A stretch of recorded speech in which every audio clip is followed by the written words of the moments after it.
왔는데요. 아마 안수 집사님 돌아갈 차례인 것 같습니다. 맞죠? 그럼 최재혁 집사님 차례죠. 다음 주.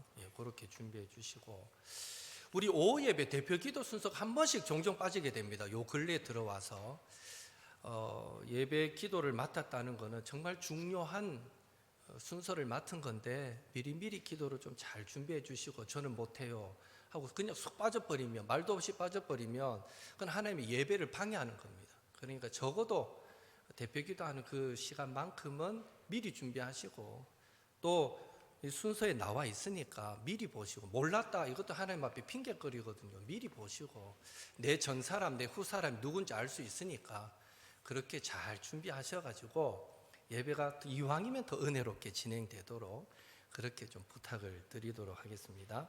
자,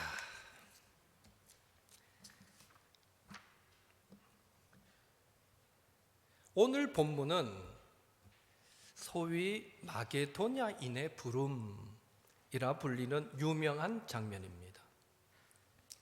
아마도 하나님의 일을 하기 원하고 주님이 기뻐하시는 길을 걷고 싶은, 그러기를 원하는 모든 성도에게 어떤 꿈이 있다면, 바람이 있다면 그것은 분명한 하나님의 소명, 즉 하나님의 부르심을 듣고 구체적인 인도하심을 받는 것입니다. 그런 의미에서 나의 소명은 정확히 어떤 것인가? 내가 이 일을 사명으로 받았다는 것을 나는 어떻게 알 수 있는가? 이런 질문에 대한 정확한 답을 우리는 늘 가져야만 되고 또 갖기를 원하는 것이죠. 소명과 관련하여서 상반된 두 가지 견해가 있습니다. 첫째는 모든 성도는 사도 바울처럼 환상, 꿈, 음성 등의 체험을 통해서 명확한 하나님의 소명, 하나님의 부르심, 하나님의 뜻을 전달받아야 한다라는 견해입니다. 어떤 형태로든 하나님으로부터 이것은 네가 하거라 하는 이런 음성을 들어야만 움직이는 사람이 있다는 것입니다. 이런 견해는 분명한 체험이 있기 전에는 고민만 하다가 아무 일도 못하는 경우가 더 많다라는 단점이 있습니다. 뭔가 그래도 분명한 나름의 어떤 응답을 받았을 때는 확실하게 하지만, 그러나 그렇지 못한 더 많은 경우에 이것도 저것도 아닌 어중간한 자세를 취하기가 쉽다라는 것이죠. 둘째는 모든 성도는 이미 부르심을 받은 자이기에 굳이 특별한 체험이 필요 없고, 감동이 올 때 주저없이 실행에 옮기면 된다라는 견해입니다. 이런 견해에서는 다소 많은 일을 할 수 있지만 때로는 하나님의 뜻이 아닌 자기 생각이 앞서므로 하나님의 나라와 교회에 해가 되고, 그로 인한 실패, 그로 인한 좌절감을 느끼기 쉽다라는 단점도 있습니다. 따라서 특별한 체험이 동반된 부르심이면 좋겠지만, 꼭 그렇지 않더라도 성도로 부르심을 받은 자는 적어도 날마다 내 뜻을 하나님의 뜻에 맞춘 그런 순종의 예배자가 되어야 하는 것입니다. 오늘 예수님을 믿고 구원받은 우리도 하나님의 부르심 가운데 있다라는 사실을 분명하게 우리는 기억해야 됩니다. 그래서 사도 바울도 베드로도 유다도 서신서를 써서 보낼 때에 초대교회 그 성도들을 향해서 성도로 부르심을 받았다라는 표현을 자주 사용했던 것입니다. 우리 서로 앞뒤 좌우로 그 직분 불러가면서 당신은 성도님은 하나님께 성도로 부르심을 받았습니다, 이렇게 인사하겠습니다. 장로님은, 집사님은 성도로 부르심을 받았습니다. 성도로 부르심을 받았습니다. 어떻게 부르심을 받았다고요? 성도로 부르심을 받았습니다. 우린 성도입니다. 왜 하나님은 우리를 성도로 불러주셨을까요? 우리는 성경을 통해서 우리에게 소명을 주시는 몇 가지 이유를 찾을 수 있습니다. 첫째, 로마서 8장 30절 같이 읽습니다. 또 미리 정하신 그들을 또한 부르시고 부르신 그들을 또한 의롭다 하시고 의롭다 하신 그들을 또한 영화롭게 하셨느니라. 아멘. 하나님은 우리를 의롭다고 하신 후에 영화롭게 하시기 위해 부르셨습니다. 둘째, 갈라디아서 1장 6절 같이 읽습니다. 그리스도의 은혜로 너희를 부르신 이를 이같이 속히 떠나 다른 복음을 따르는 것을 내가 이상하게 여기노라. 하나님은 우리가 하나님을 바른 복음을 따르도록 하시기 위해 부르셨습니다. 셋째, 고린도전서 7장 15절 하반절 같이 읽습니다. 하나님은 화평 중에서 너희를 부르셨느니라. 아멘. 하나님은요, 우리를 평화의 도구로 사용하시기 위해 부르셨습니다. 넷째, 에베소서 4장 4절 읽습니다.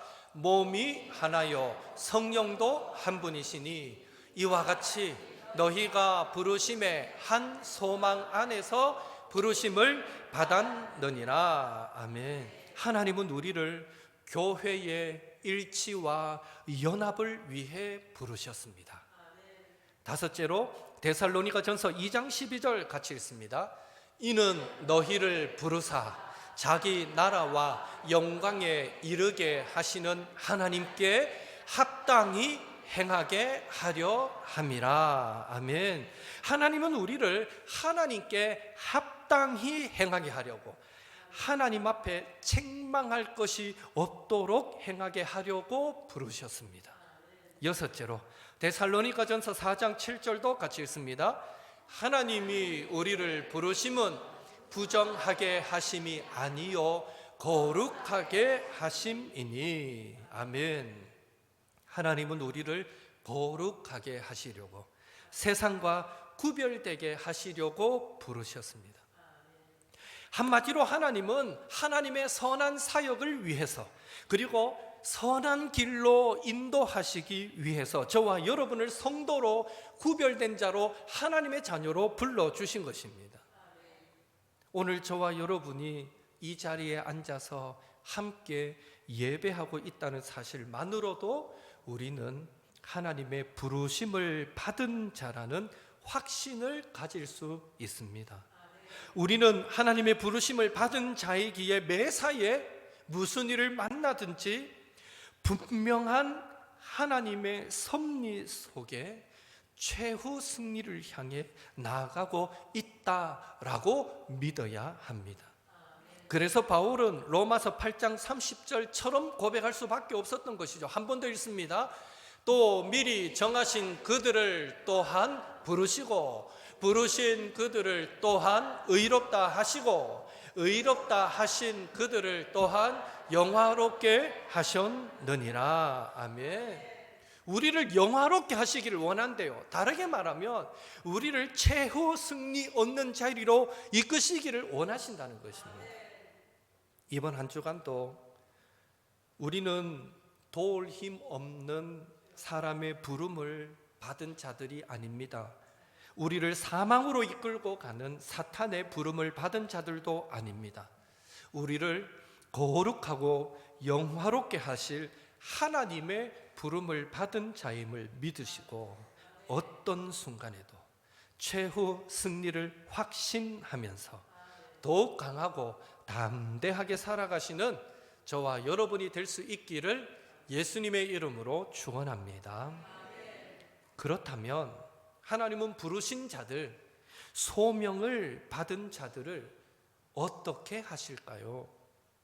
회사에서 직원을 채용하면 가만히 내버려 두지 않고 회사가 필요로 하는 곳으로 보내서 그 사명을 감당하게 하듯이 하나님도 부르신 자들, 소명을 받은 자들을 사명의 자리로 인도해 주십니다. 오늘 본문이 사명자의 바른 자세를 우리에게 소개해 주고 있습니다.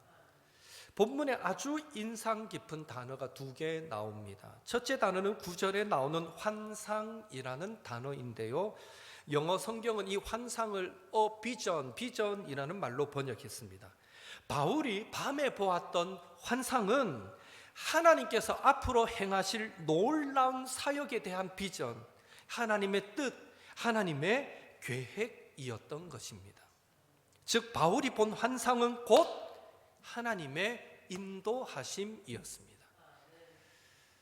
둘째 단어는 10절에 나오는 인정함이러라 하는 단어인데요, 원문의 의미는 결합하다, 숙고하다라는 의미이고요, 이것을 영어 성경은 conclude라고 해서 결론을 내리다라는 말로 번역했습니다. 바울은 환상을 본 후에 하나님의 비전을 본 후에 곧 마게도냐로 떠나기를 힘쓰게 되는데, 우리가 주의할 것은 성경에서 곧 즉시 마게도냐로 떠나기를 힘썼다라고 하여서 그것이 그냥 쉽게 저절로 쑥 이루어진 일이 아니다라는 것을 기억해야 됩니다.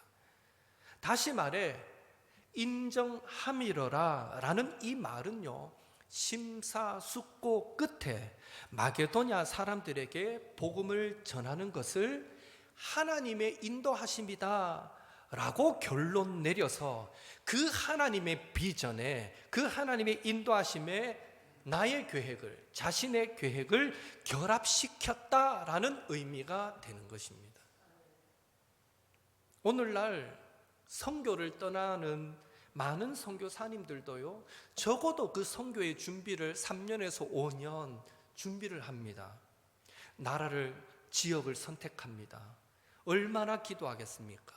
그 나라, 그 지역에 맞게 차곡차곡 준비합니다. 그렇게 준비해서 때가 되면요, 배로 자신의 이삿짐들을 다 실어서 먼저 그 나라로 보냅니다.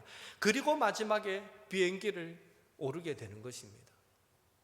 그렇게 배로 짐 다 붙여놓고 긴 세월 훈련 다 해놓고 비행기를 딱 타는데 그 나라 가지 말고 다른 나라 가라 라고 방향을 트는 음성을 하나님이 들려주신다고 생각해 보십시오. 그 순간에 그 방향을 바꾸는 일이 과연 쉬운 일이겠습니까? 뭐 장난하는 것도 아니고 하나님 왜 이러십니까? 그렇게까지는 아니지만 그 마음이 살짝 들지 않겠습니까? 이게 뭐 하루 이틀 준비한 것도 아니고 적어도 5년 수없이 훈련받고 그 나라도 수시로 왔다 갔다 하면서 정보를 얻고 어떻게 준비하면 되는 거예요. 차곡차곡 언어도 준비하고 얼마나 애를 썼는데 갑자기 방향을 틀어버려. 그게 순종하는 일이 이게 쉬운 일이 아니라는 거죠. 지금 바울의 상황이 그런 상황입니다.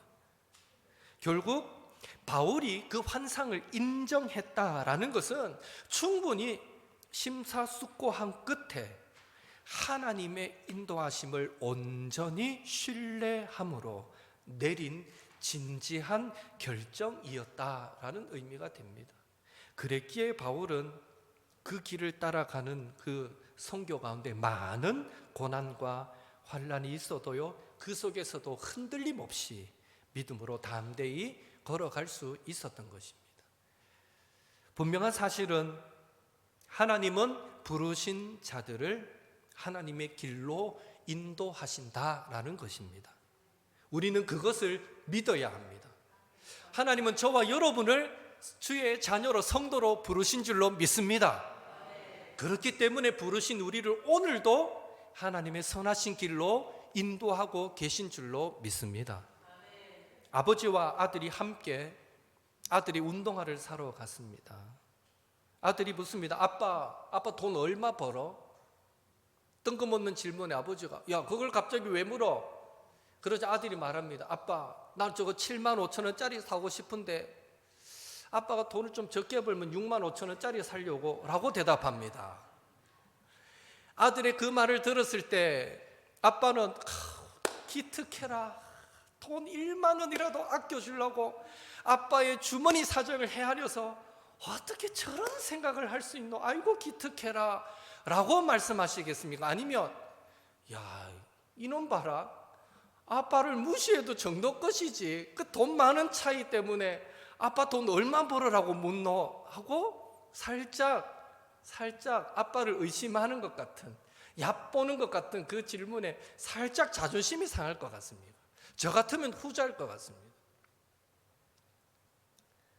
신앙생활도 마찬가지입니다. 하나님의 인도하심을 따라간다는 것은 하나님의 능력을 믿고 나의 삶을 하나님께 맡긴다는 것인데, 우리가 하나님의 인도하심에 불안해하며 신뢰하지 못한다면 그것은 하나님을 너무나 모르기 때문이고, 그것은요 돈 많은 때문에 벌벌 떠는 아버지처럼 여기는 것과 똑같은 거예요.